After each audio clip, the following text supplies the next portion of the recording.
In philosophy, some people debate about whether there may be a third type of duty, and I think there's some intuitive reasons as to why that may be the case.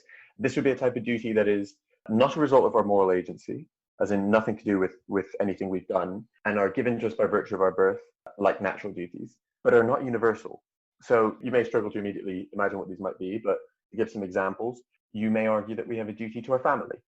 You may argue that we have a duty to our countrymen. There are some groups who may try and argue that there's some sort of, particularly in the case of countrymen, there is some sort of like tacit consent in the form that you are participating in some activities within the country. But we can kind of think of examples where we start to kind of struggle with that. So a really interesting example that kind of it shows your duty to family would be if you saw two people drowning and one of them was your mother and one of them wasn't. Most people would say that you have a special duty to prioritize saving your mother over the random person. Certainly, I think people would find you pretty weird if you opted for the other person and argued I was equally obliged between them to save the random person as opposed to my mother. So some people will try and argue that on a basis of fairness, as we said earlier, actually the duty that you have to your mother is a voluntary one, right? Sure. But what if, for example, this is a little more controversial, but what if, for example, the mother wasn't a great mother, was even perhaps a negligent mother? I think there is some potential that even in that circumstance, people would actually say that you have a duty to the mother over the stranger.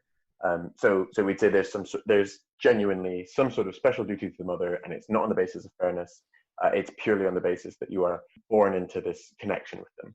You could say similar things about friends, perhaps. And, if we think about the way that we take care of people within our country versus people born 100 meters on the other side of the border, and, that's really stark in some places like America to Mexico. It's actually like we may struggle to justify that unless we say or accept that there is some special obligation to some groups that we don't have to others.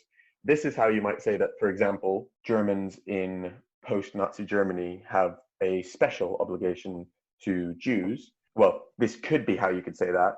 But on the other hand, people who say that these forms of duties don't exist could argue that it's purely on the basis of fairness.